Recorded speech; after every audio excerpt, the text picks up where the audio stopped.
Neat paper leak వ్యవహారం దేశవ్యాప్తంగా రాజకీయ దుమారం రేపుతోంది.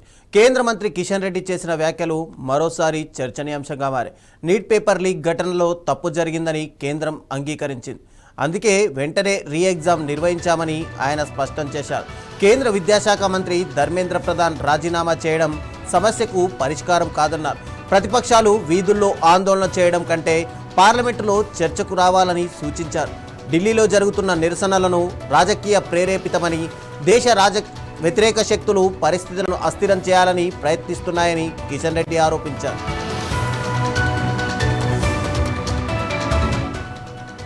నీట్ పేపర్ లీక్ కేసులో నిందితులను ఇప్పటికే అరెస్ట్ చేసి జైలుకు పంపామని తెలిపారు. ఫాస్ట్ ట్రాక్ కోర్టుల ద్వారా విచారణ వేగవంతం అవుతోందని తెలిపారు. ఇదే సమయంలో తెలంగాణలో గతంలో జరిగిన పేపర్ లీక్ ఘటనలను ప్రస్తావించారు. తెలంగాణలో జరిగిన ఘటనలకు సీఎం రేవంత్ రెడ్డి బాధ్యత వహించి ముందుగా రాజీనామా చేయాలని డిమాండ్ చేశారు. ఆ తర్వాతే ధర్మేంద్ర ప్రధాన్ రాజీనామాను కోరాలని వ్యాఖ్యానించారు. దీంతో నీట్ వివాదం ఇప్పుడు కేంద్రం, ప్రతిపక్షాలతో పాటు తెలంగాణ రాజకీయాల్లోనూ కొత్త చర్చకు దారితీసింది. నాయకులైనటువంటి విద్యార్థులను అడ్డం పెట్టుకొని రాజకీయ శక్తులు, దేశ వ్యతిరేక సంస్థలన్నీ కూడా కుట్రలు పన్ని ఈ రకమైనటువంటి దాడులకు, ప్రతిదాడులకు కారణమవుతా ఉన్నారు.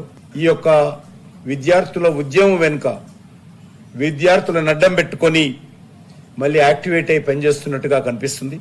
నీట్ పరీక్ష కేంద్ర ప్రభుత్వం వెంటనే చర్యలు తీసుకొని దానికి సంబంధించినటువంటి 17 మంది దోషులను అరెస్ట్ చేసి ఈ రోజు జైల్లో ఊచలు లెక్క పెడతా ఉన్నారు. అంతేకాదు మళ్ళీ సమర్థవంతంగా అనేక చర్యలు తీసుకొని మరి మిలిటరీ యొక్క సహకారం తీసుకొని మిలిటరీ విమానాలను ఉపయోగించుకొని విద్యార్థులకు ఏమాత్రం నష్టం జరగకూడదు, విద్యార్థులకు మరోసారి ఇబ్బంది జరగకూడదు.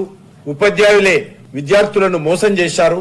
ఎవరైతే విద్యా బోధన చేయాలో ఆ రకమైనటువంటి ఉపాధ్యాయులే కొంతమంది స్వార్థ బుద్ధితో, అవినీతితో, అహంకారంతో ఈ పేపర్ లీక్ చేశారు. కాబట్టి ఈసారి జాగ్రత్తగా ఉండాలనేటువంటి దృక్పథంతో 1% కూడా అవకాశం ఇవ్వకుండా ఎయిర్ ఫోర్స్ విమానాలను కూడా ఉపయోగించుకొని చివరకు ఈ యొక్క పేపర్ లీకేజీని జరగకుండా సమర్థవంతంగా పకడ్బందీగా రెండోసారి పరీక్ష రాయడం జరిగింది.